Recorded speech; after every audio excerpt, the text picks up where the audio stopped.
This is the Global Podcast Network, where executives and professionals connect, share, and inspire.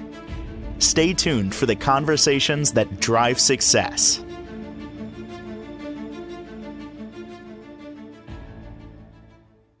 And welcome back, everyone. I don't think there's anybody that wants to be negative. And why would you want to sit in that?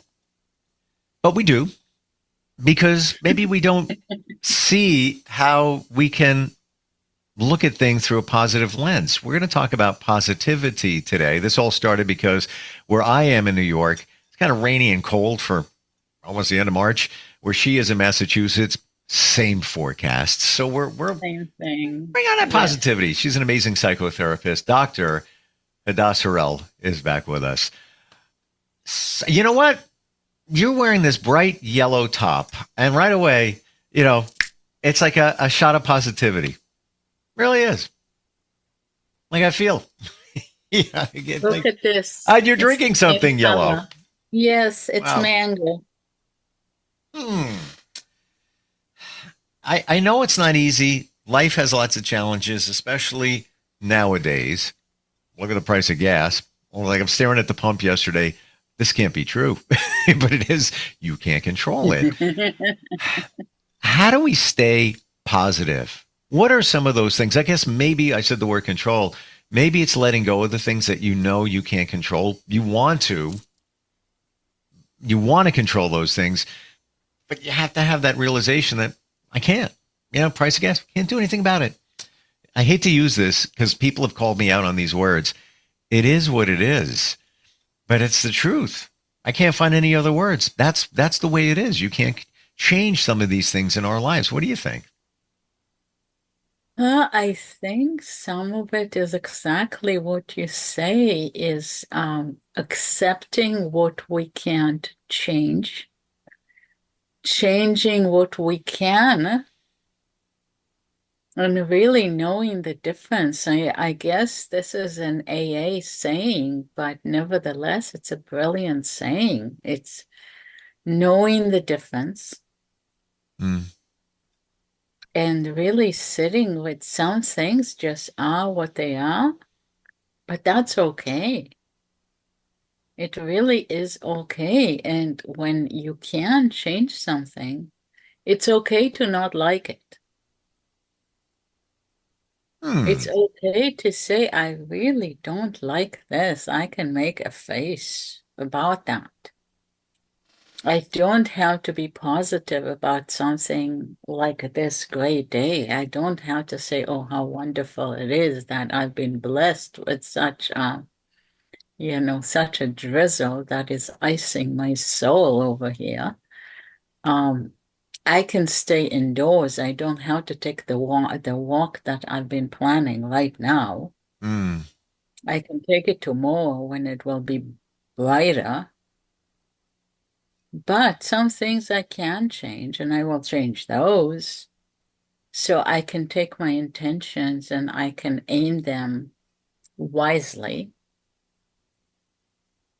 I can be wise about what I can be wise about. I can be discerning. I have so many choices.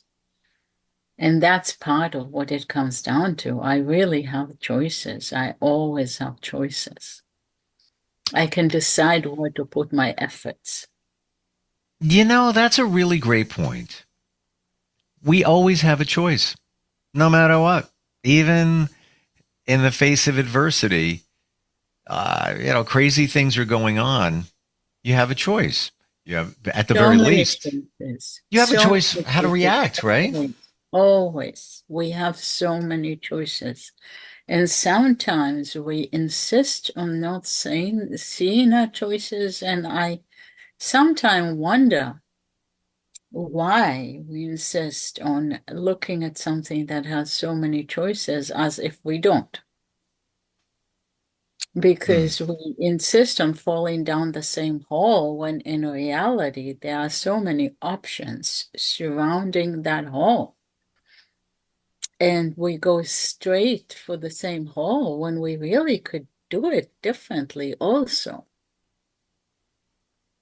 We Hmm. really could approach the same issue differently, but we don't. We really could do it in a different way.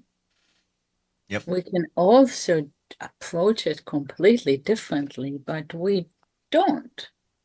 Um, we don't have to do it like this. We can do it a different way. Yeah. What are some of the other things we could do to stay positive? Uh, we can always lift ourselves up in so many different ways. We can always lighten things up in so many, so many different ways. We really can put some of our burden down. Hmm. It's really, I was just talking to a client of mine earlier, and I was talking to him about the impossible goals he sets for himself. And I said, well, there's no way you can do this, but can you do halfway of this? And he was like, thinking, and he said, well, isn't that cheating? And I said, well, but like say we were at the gym, okay? And you want to lift this much, but wouldn't meeting yourself halfway be okay? Right? Mm-hmm. So if it's a life goal, what if we did half of that? Even a third of that? Wouldn't that be training yourself very well to be starting halfway? Isn't that a very good behavioral, positive way to be meeting yourself halfway? And even though he was really insisting on being negative and not liking himself, I was able to market that. He was willing to accept that. Um, After a while, not immediately, because he tends to be very hard on himself, but he could get with that after a while. That if this was a gym where he goes often and not a life situation, then this would be acceptable Hmm. to cut what he feels he failed in to smaller increments. And then he could probably do that, right? You know, I heard something recently that just resonates with exactly what you said, Hadass. And that is when you take responsibility for your life and actions and everything, that you actually take back your power. Yes, We don't see it so that way, though. much, so much. Because when you say, I have done this, it didn't work out, but I could restructure it in a way that it will. I can do over. And I'm a big believer in do-overs because you look at what didn't work, you analyze why it didn't work, you can revisit the scene of the crime, and you can figure out how you could do it differently Hmm. because you have some intimate knowledge of what didn't go right. And you can do it over in a way that will work for you. You can take elements from that to figure out what is jeopardizing situations from you. You can make it a learning experience. Hmm. That's the other part. Seeing the plus in there, that it's a learning experience. That's another tough one to deal with. You know, like, I hear that everything, you can learn from everything.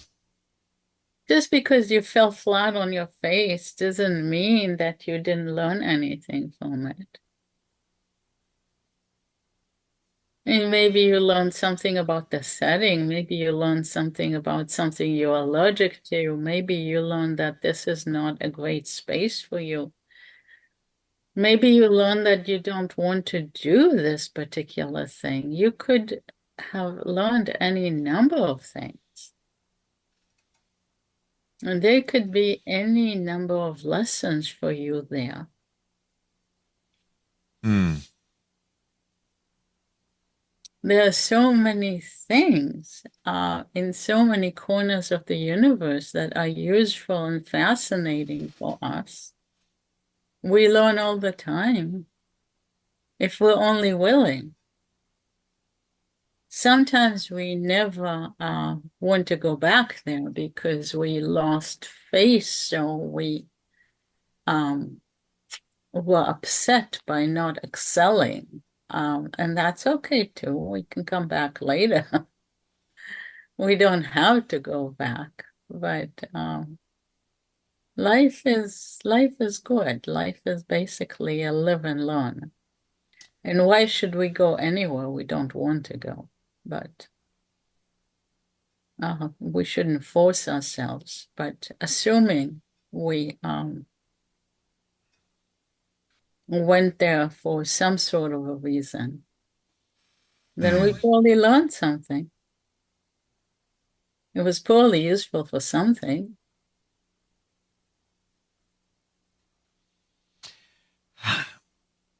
It's not easy being positive. It's a lot, but okay. It's not easy being alive, but it's also, I mean, why are we on this planet but to be alive and learn things and interact with other humans? I think it's an interactive planet. That's kind of the whole idea of being here, I think.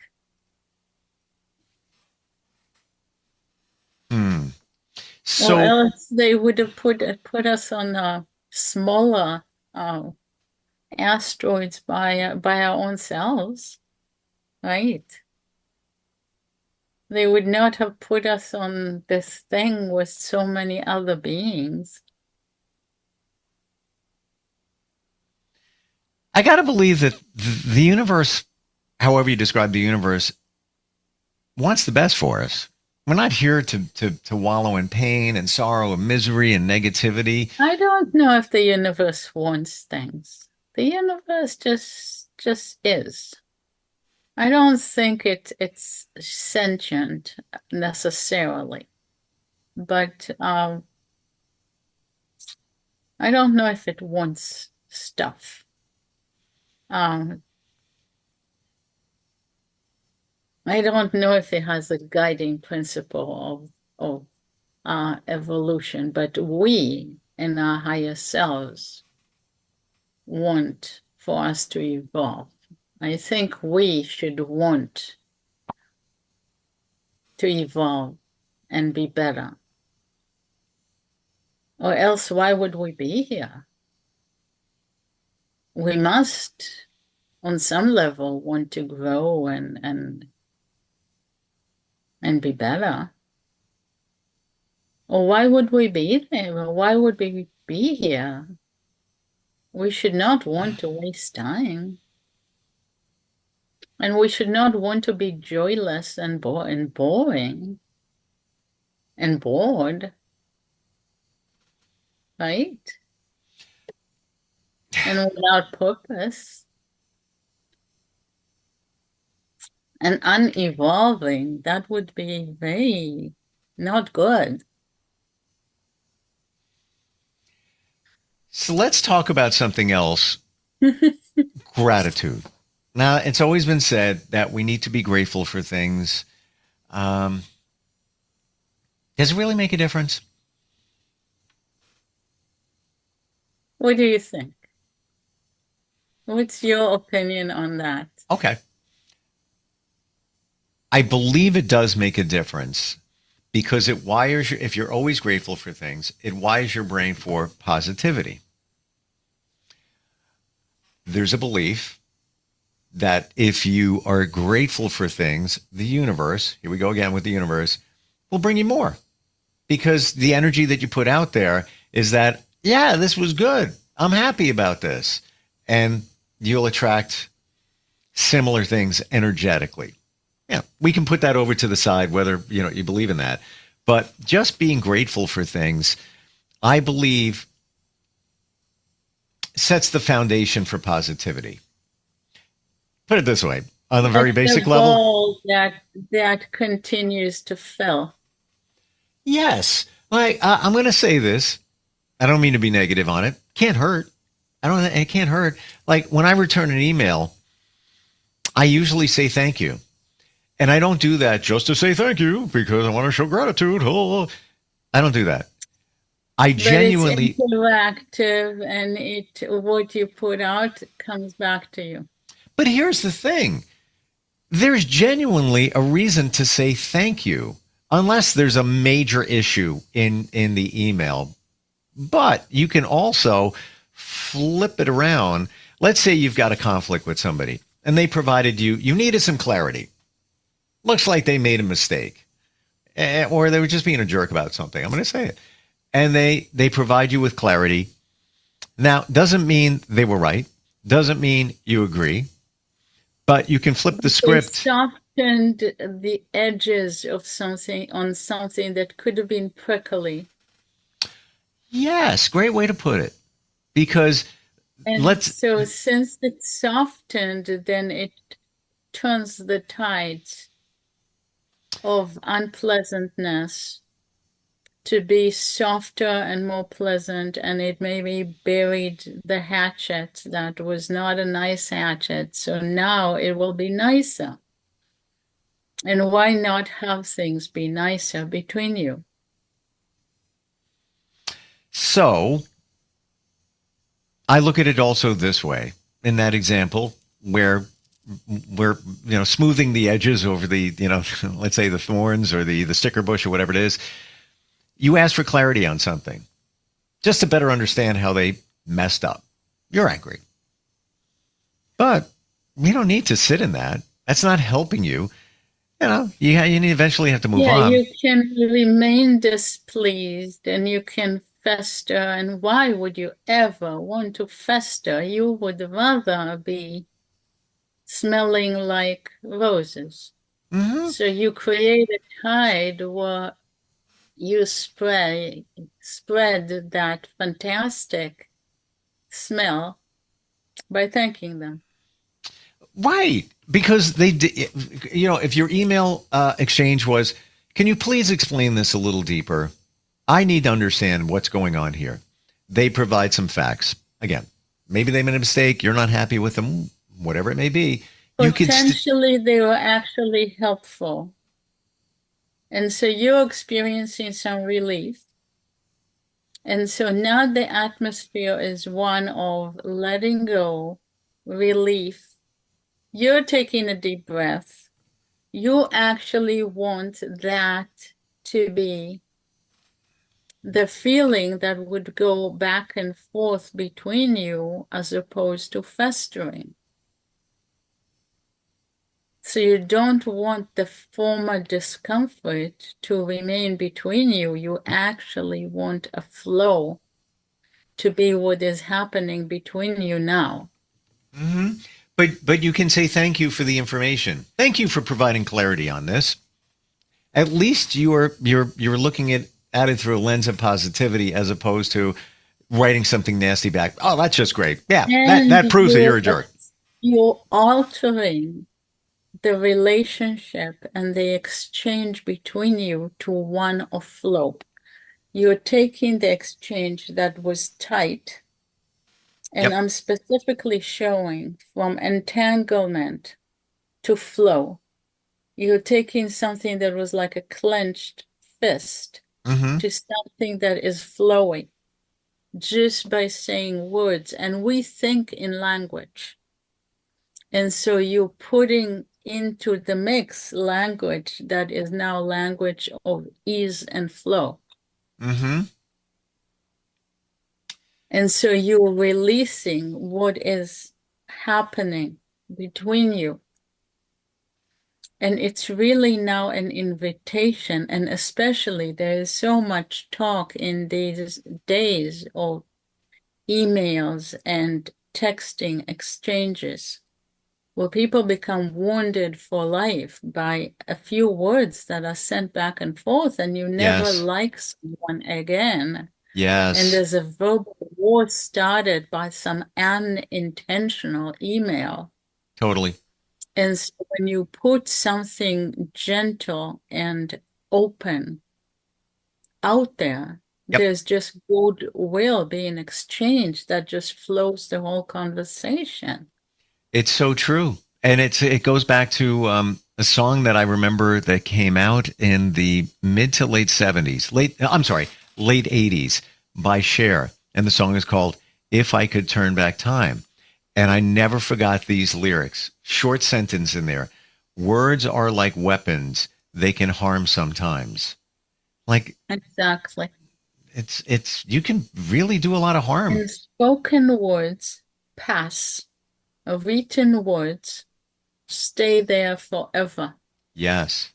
So a lot of times with my clients, I say, do write the words when they're good words, because then you can encourage someone, actually say to someone, you can read this 1,000 times because I really mean what I'm saying. Mm. And so you can read this a few times. If you don't believe me or if you don't take this in, read this again. Because these words are intended to undo this problem situation. Yep. So if you don't believe me the first time, read this again when you have doubt. Or before you send it, or before you say it, or before you text it, wait. Don't do it right away. I make words with clients a lot of times that would be fit to be sent and serve that purpose. We make words that would be corrective words that can fix situations. We make good words that can be serving the purpose of repair. We make repairing words. Every word counts, I feel. You know, you got to think about it. Is it kind? Whatever you're going to say, is it kind? Is it necessary? Is it true? Is it true? Or are you just... And when you use words that are in writing, you have to be very cautious with the whole business of do no harm. Once you press send, you can't take it back, people. You can't. What's the best way to find you, Hadass? How do we, if somebody, maybe they're sitting in a negative mode and they want to be positive. They've got some challenges going on. They're not really sure how they can overcome that. I think it's betterhealth.com. BetterHelp. Betterhelp.com. Gotcha. Yes. Yes. Yeah. And now we take insurance, which is a big deal. And God help us, there is, the paperwork that goes with that is very interesting. But also my number is 508-631-7649. And I also, my WhatsApp number is the same number.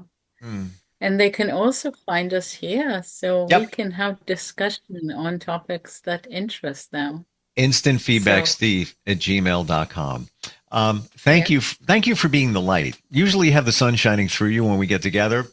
Not today, it's rainy, but you bring the sunshine. I appreciate it. Thanks for being here. Yeah, we are the light here regardless. Be the light. How about that? Yeah. All right, we'll talk next week. This is the Global Podcast Network, where executives and professionals connect, share, and inspire. Stay tuned for the conversations that drive success.